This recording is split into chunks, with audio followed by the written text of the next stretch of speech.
इस मूवी की शुरुआत में हम कुछ वैज्ञानिकों को देखते हैं जो एक प्राचीन सुरंग में कुछ रिसर्च कर रहे होते हैं। तभी एक चट्टान टूटकर नीचे गिर जाती है, जिसकी वजह से वहां एक और सुरंग खुल जाती है। जब ये वैज्ञानिक उसमें आगे बढ़ते हैं तो इन्हें कुछ अजीब सी ही आवाज़ सुनाई देती है और अगले ही पल बहुत सारे क्रीचर इन पर हमला कर इन्हें मार देते हैं। फिर सीन शिफ्ट होता है और हम एली नाम की लड़की को देखते हैं। एली सुन नहीं सकती, इसीलिए कॉलेज में सब उसका मजाक उड़ाते रहते हैं, मगर एली इन सब बातों पर ध्यान नहीं देती क्योंकि एली जानती है कि वो बहुत स्पेशल है। दरअसल एली बिना सुने ही हर एक चीज को महसूस कर सकती है। फिर एली कॉलेज से अपने घर जा रही होती है, तभी एक लड़का पीछे से आकर एली की आंखों को अपने हाथों से बंद कर लेता है, मगर एली फिर भी उसे पहचान लेती है। ये एली का दोस्त रोब होता है। रोब ये देखकर हैरान हो जाता है। वो एली से पूछता है कि तुमने मुझे कैसे पहचाना, मगर एली इस बात को रफा दफा कर देती है और वहां से अपने घर आ जाती है। एली की पूरी फैमिली एली से बहुत प्यार करती है। तभी एली का डॉग बाहर कुछ देखकर जोर जोर से भौंकने लगता है, तो एली देखती है कि उसके डॉग के रोंगटे खड़े हैं, मानो जैसे उसने कोई बहुत खतरनाक चीज देख ली हो। एली जब खिड़की से बाहर देखती है तो उसे कुछ भी दिखाई नहीं देता, तो एली अपने डॉग को लेकर सोने चली जाती है। तभी रोब एली को एक वीडियो सेंड करता है जिसमें दिखाया जाता है कि बहुत सारे क्रीचरों ने शहर पर हमला कर दिया है, मगर एली उसे एक फेक वीडियो समझकर सो जाती है। तो रात में 3 बजे एली की मॉम उसे जगाती है। वो एली को बताती है कि शहर में कुछ बहुत बुरा हुआ है। एली जब वहां से बाहर आती है तो वो देखती है कि उसकी पूरी फैमिली बैठकर न्यूज देख रही है। न्यूज में बता रहे होते हैं कि कुछ वैज्ञानिकों ने एक प्राचीन सुरंग को खोल दिया है जिसके अंदर से बहुत खतरनाक क्रीचर बाहर निकल आए हैं और उन्होंने पूरे अमेरिका पर हमला कर दिया है। ये क्रीचर इंसानों को नोच नोच कर खा जाते हैं। इसी न्यूज में हमें एक वीडियो को भी दिखाया जाता है जो किसी लेडी ने सोशल मीडिया पर अपलोड की थी। वो लोगों से कह रही थी कि अगर जिंदा रहना है तो शोर मत करना। तभी इनके घर के ऊपर से बहुत सारे फाइटर प्लेन गुजरते हैं जो शहर की तरफ जा रहे होते हैं, जिन्हें देखकर एली के पिता समझ जाते हैं कि कोई बहुत बड़ा खतरा इनके पास आने वाला है। इसीलिए एली के पिता अपनी पूरी फैमिली के सेल फोन को साइलेंट मोड पर लगवा देते हैं और उनसे कहते हैं कि हमें शहर छोड़ना होगा क्योंकि वो क्रीचर किसी भी वक्त यहाँ आ सकते हैं। ये सुनते ही वो सब लोग फार्म हाउस जाने की तैयारी करने लगते हैं और कुछ ही देर में सब कुछ समेटकर फार्म हाउस की तरफ निकल पड़ते हैं। रास्ते में एली को रोब का कॉल आता है। वो एली को बताता है कि हमारा पूरा शहर घरों में बंद है, तो एली उसे वहां से निकल जाने को कहती है, मगर रोब एली को बताता है कि मेरे पेरेंट्स घर छोड़कर जाना नहीं चाहते हैं, मगर तुम मुझसे वादा करो कि तुम हमेशा मेरे टच में रहोगी। एली उससे वादा कर लेती है। फिर हम शहर में एक ट्रेन की बोगी को देखते हैं जिसके अंदर कुछ लोग छुपकर बैठे हुए थे। तभी वहां पर एक छोटा बच्चा जोर जोर से रोने लगता है। हालांकि उसकी माँ उसे चुप कराने की बहुत कोशिश करती है, मगर वो चुप नहीं होता। तो ट्रेन में मौजूद लोग अपनी जान बचाने के लिए उस औरत को उसके बच्चे के साथ ट्रेन से उतार देते हैं। बाहर आने पर वो बच्चा दोबारा रोने लगता है, जिसकी आवाज सुनते ही वो क्रीचर उन दोनों पर हमला कर उन्हें मार देते हैं। वहीं एली के पेरेंट्स एक फ्यूल स्टेशन पर रुकते हैं, तो एली अपने डॉग को सुसु कराने चली जाती है। तभी एक आदमी एली को गन पॉइंट पर ले लेता है और एली के पिता से उसकी गाड़ी की चाबी मांगता है। एली के पिता उसे चाबी देने वाले ही होते हैं। तभी एली के अंकल उस आदमी के पैर पर गोली मार देते हैं और उस आदमी की गन उठाकर ये लोग वहां से निकल जाते हैं। फिर एली इंटरनेट पर उन क्रीचरों के बारे में रिसर्च करने लगती है और उसे पता चलता है कि इनका नाम वेब्स है, जो पहले चमगादड़ थे, मगर इतने साल सुरंग में बंद होने के कारण ये बदल गए हैं। साथ ही एली को ये भी पता चलता है कि वेब्स देख नहीं सकते, मगर उनकी सुनने की शक्ति बहुत ज्यादा होती है। वो छोटी से छोटी आवाज को सुन लेते हैं और आवाज सुनकर ही अपने शिकार पर हमला करते हैं। तभी इनकी गाड़ी अचानक रुक जाती है, तो वो लोग देखते हैं कि उनके सामने बहुत ज्यादा ट्रैफिक है। तो एली के अंकल उन्हें कहते हैं कि मैं एक शॉर्टकट जानता हूँ, और वो उन्हें लेकर जंगल के रास्ते निकल पड़ता है। अभी ये कुछ ही आगे चलते हैं, तभी एली के अंकल के गाड़ी के सामने एक हिरन का झुंड आ जाता है, जिसे बचाते हुए एली के अंकल की गाड़ी पलट जाती है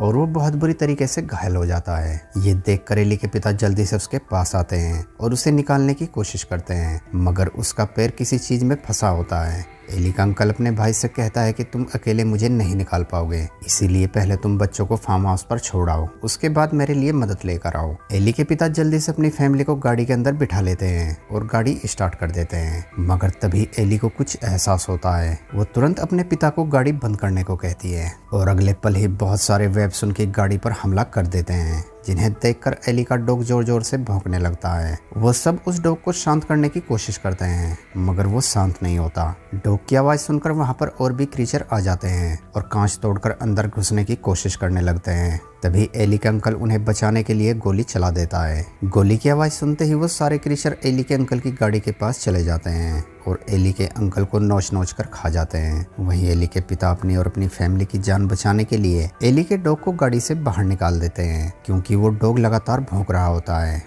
और यहाँ एली का डॉग भी मारा जाता है। एली अपने डॉग की मौत से बहुत ज़्यादा दुखी होती है मगर वो जानती है कि ये सब उसके पिता ने उनकी जान बचाने के लिए किया है। फिर वो सब लोग एक पूरा दिन बिना आवाज़ किए गाड़ी में बैठे रहते हैं और उन वेब्स का वहाँ से जाने का इंतजार करने लगते हैं। ये लोग यहाँ आपस में साइन लैंग्वेज में बात कर रहे होते हैं। एली की माँ अपने पति से कहती है कि हम यहाँ रुक नहीं सकते, हमें किसी भी तरह फार्म तक जाना ही होगा। ये सुनकर एली के पिता धीरे से गाड़ी से बाहर आते हैं मगर तभी एली की दादी को खांसी आ जाती है जिसकी आवाज़ सुनते ही एक वेब्स उनकी गाड़ी के ऊपर आकर बैठ जाता है और कांच तोड़कर अंदर घुसने की कोशिश करने लगता है मगर एली के पिता उसका ध्यान भटका देते हैं और फिर वहाँ से अपने भाई की गाड़ी के पास आ जाते हैं और उस गाड़ी में आग लगा देते हैं जिसकी वजह से वो सारे क्रीचर उस गाड़ी को चारों ओर से घेर लेते हैं और ये सब अपनी गाड़ी को छोड़कर वहाँ से निकल जाते हैं। कुछ दूर चलने के बाद ये एक ऊंची जगह पर आ जाते हैं। एली की दादी की तबीयत अचानक बहुत ज़्यादा खराब होने लगती है। तभी एली का भाई जून अपनी स्टेथोस्कोप से दूर एक घर को देखता है। वो ये बात तुरंत अपने पिता को बताता है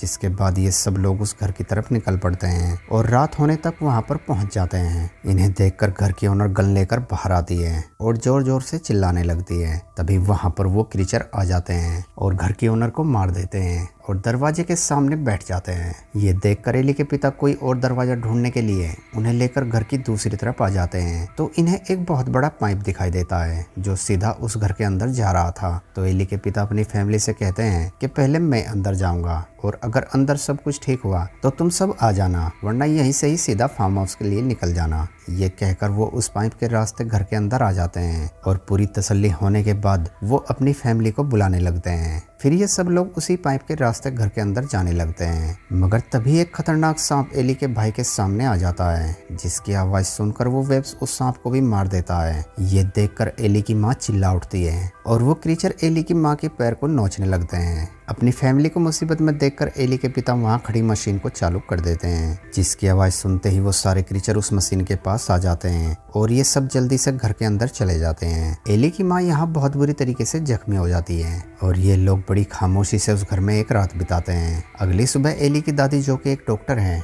वो एली की माँ का पैर देखती है तो वो देखती है कि एली की माँ के पैर में इन्फेक्शन फैलने लगा है। तो वो ये बात एली के पिता को बताती है। वो एली के पिता से कहती है कि हमें जल्दी से उसे एंटीबायोटिक देना होगा वरना इसकी जान भी जा सकती है। ये सुनकर एली और उसके पिता शहर की तरफ निकल पड़ते हैं और कुछ देर चलने के बाद ये लोग शहर में आ जाते हैं तो ये लोग देखते हैं कि उन क्रीचरों ने पूरे शहर को तबाह कर दिया है। फिर ये दोनों वहाँ के एक मेडिकल स्टोर में आ जाते हैं। इस मेडिकल स्टोर के अंदर बहुत सी लाशें होती हैं। एली के पिता दवा लेने लगते हैं। तभी एली देखती है कि उन क्रीचरों ने लाशों के अंदर ही अंडे छोड़ रखे हैं। यहाँ एली समझ जाती है कि ये क्रीचर इंसान को मारकर उनके अंदर अपने अंडे छोड़ रहे हैं ताकि ये अपनी आबादी बढ़ा सकें। तभी वहाँ पर कुछ मादा क्रीचर आ जाती हैं और यहाँ ये दोनों फंस जाते हैं। तो एली के पिता बड़ी चालाकी से फायर अलार्म चालू कर एली को लेकर वहाँ से निकल आते हैं। बाहर आते ही इन्हें एक पादरी मिलता है। वो इन्हें कहता है कि मुझे अपने साथ ले चलो मगर एली के पिता उससे मना कर देते हैं। तो हम देखते हैं कि इस पादरी ने अपनी जुबान काट रखी है ताकि गलती से भी इसकी आवाज ना निकले। एली और उसके पिता दवा लेकर घर पर आ जाते हैं। दवा लेने के बाद एली की माँ बच जाती है। फिर एली अपने पिता को बताती है कि मुझे न्यूज़ से पता चला है कि इन क्रीचरों को ठंड पसंद नहीं है और इसीलिए बर्फीले इलाके सेफ हैं, इसीलिए हमें जितना जल्दी हो सके यहाँ से किसी बर्फीले इलाके में जाना होगा। वो ये बात कर ही रहे होते हैं तभी वो पादरी अपनी पूरी फैमिली के साथ इनके पास आ जाता है जिसे देखकर उनकी पूरी फैमिली डर जाती है। एली के पिता उस पादरी से बात करने के लिए बाहर आते हैं तो वो पादरी एक बार फिर से उन्हें अपने साथ ज्वाइन होने को कहता है मगर एली के पिता उसे एक बार फिर से मना कर देते हैं। तो वो पादरी एली के पिता को धमकी धमकी देता है। वो लिखता है कि अपनी फैमिली का ध्यान रखना। ये देखकर एली के पिता को बहुत गुस्सा आता है और वो अंदर से गन उठाकर उनके ऊपर तान देता है, जिसके बाद वो पादरी वहाँ से चला जाता है और इन सब की जान में जान आती है। फिर रात हो जाती है तो एली के पिता को कुछ एहसास होता है। उसे लगता है कि जैसे घर के बाहर कोई है। जब वो सब उठकर देखते हैं तो उनके दरवाजे के बाहर एक छोटी सी बच्ची खड़ी होती है। ये लोग उस बच्ची को जल्दी से घर के अंदर ले लेते हैं और उससे उसका नाम पूछते हैं, मगर वो बच्ची अपना नाम नहीं बता पाती क्योंकि उसकी जबान भी कटी होती है। ये देखकर एली के पिता समझ जाते हैं कि इस बच्ची को भी उसी पादरी ने यहाँ भेजा है। ये पता लगते ही वो लोग तुरंत उस बच्ची की जैकेट को उतार देते हैं। इस बच्ची के सीने पर बहुत सारे मोबाइल फोन बंधे होते हैं और अगले ही पल वो सारे सेल फोन बजने लगते हैं। दरअसल ये पादरी का एक प्लान होता है और उसका ये प्लान कामयाब भी हो जाता है। फोन की रिंग सुनते ही वो सारे क्रीचर घर के अंदर घुस जाते हैं, मगर वो लोग जल्दी से सारे सेल फोन को पानी के अंदर डाल देते हैं। मगर इसी दौरान पादरी के लोग एली को उठाकर ले जाने लगते हैं। एली की माँ उन्हें रोकने की कोशिश करती है, मगर वो एली की माँ को जख्मी कर देते हैं। तो एली की दादी उन लोगों से एली को छुड़ा लेती है और उन्हें पकड़कर जोर से चिल्लाती है। एली की दादी की आवाज सुनते ही वो सारे क्रीचर एली की दादी के साथ उन लोगों को भी खा जाते हैं। मगर तभी वहाँ पर पादरी कुछ लोगों के साथ आ जाता है और एली को उठाकर ले जाने लगता है। अब क्योंकि एली पूरे परिवार की जान है तो वो सब मिलकर पादरी और उसके लोगों पर हमला कर देते हैं और किसी तरह उन्हें मारकर एली को बचा लेते हैं। इसके बाद एली का परिवार उस छोटी बच्ची और उसकी माँ को छोड़ देते हैं। एली के पिता अपने बच्चों को लेकर उत्तर की ओर निकल पड़ते हैं और कई हफ्तों के सफर के बाद ये लोग एक बर्फीले इलाके में आ जाते हैं। यहाँ पर वो क्रीचर बहुत कम होते हैं। एली को यहाँ रोब का मैसेज आता है जो यहाँ पहले से ही मौजूद होता है और अब एली और रोब मिलकर उन क्रीचरों का शिकार करने लगते हैं, क्योंकि अब इन्हें पता चल जाता है कि इन क्रीचरों के सर पर मारने से ये मर जाते हैं। और यहीं हमारी मूवी का एंड हो जाता है। दोस्तों वीडियो अच्छी लगी हो तो वीडियो को लाइक और चैनल को सब्सक्राइब जरूर करना। Thanks for watching.